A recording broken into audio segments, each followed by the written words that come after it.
last election was so unusual in its hostility that it laid the foundation for this kind of unusual reaction. Obviously, in every election, there are going to be winners and losers. But when the climate has been so inflamed, there were going to be protests no matter who won because of the animus that kind of marked the entire election.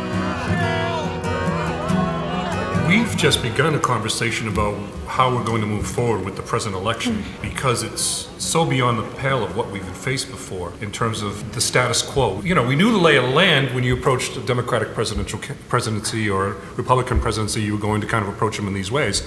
This election has thrown all of that out the window. So I think we need to talk about how we, as bishops, maintain the good news, maintain the things that we stand for as Catholics, seeking always the common good and doing it in a way that it serves the best way forward for all of us. I mean, the dust hasn't settled on the election yet.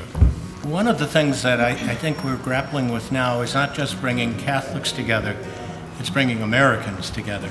But I am more worried about the nature of our society that seems to have just taken in such violence and such venom that it's going to take us a while to realize if we're going to survive as a nation, we have to treat one another much more civilly.